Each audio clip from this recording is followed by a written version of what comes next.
Something that has always impressed me and intimidated me is improv comedy.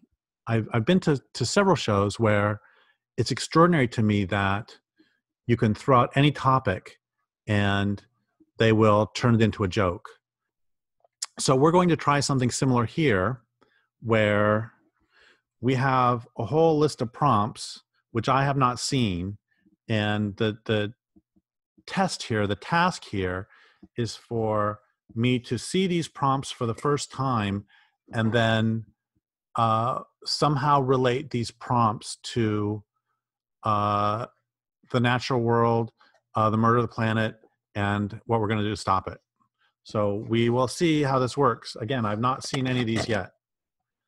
Very first one. So this is without a net.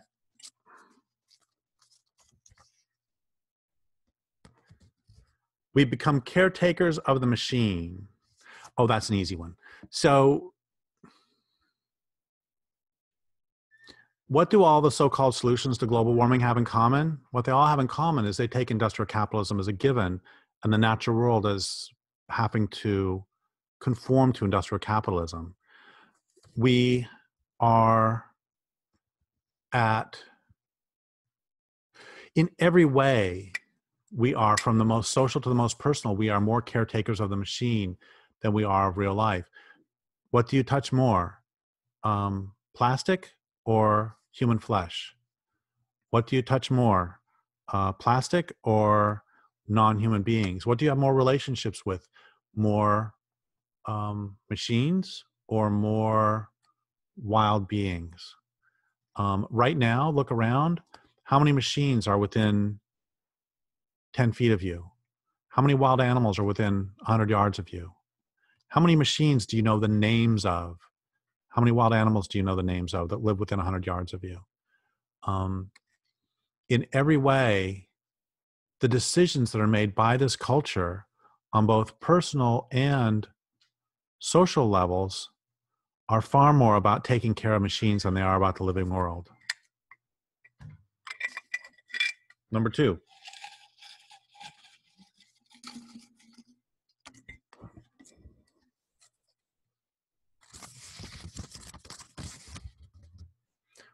Fine-grained supremacy.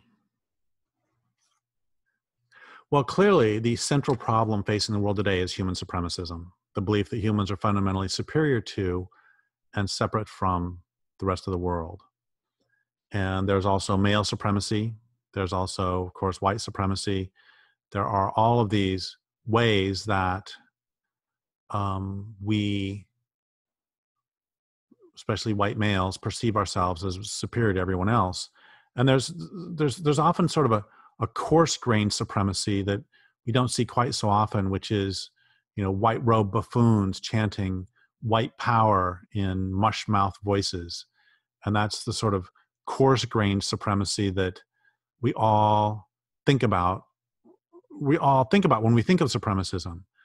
But there is a more fine-grained supremacism that imbues pretty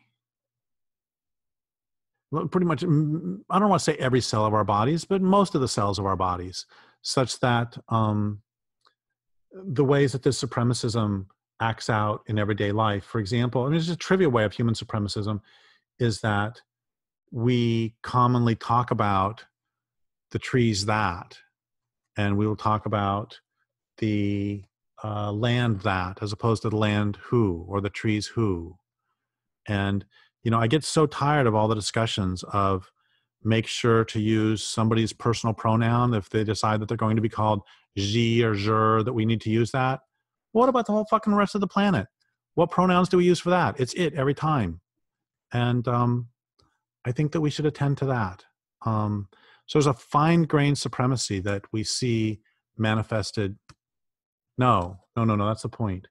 There's a fine-grained supremacy that we don't see manifested, but is manifested nonetheless.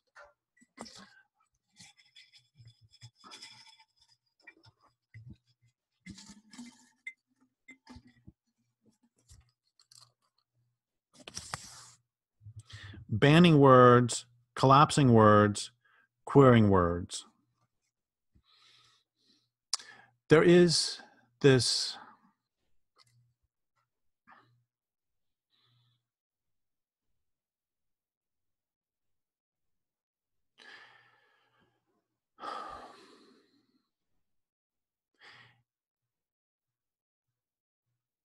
Milan Kundera famously remarked that the struggle against depression is a struggle of memory against forgetting.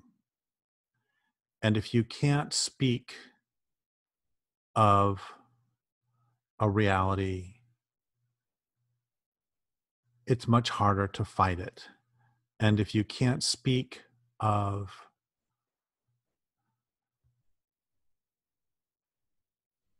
and if words are not a part of your vocabulary, we have words for those things that we are familiar with in many cases. And there's two directions I want to go with this. One is there is currently very strong efforts being made to make it impossible for women to talk about their reality.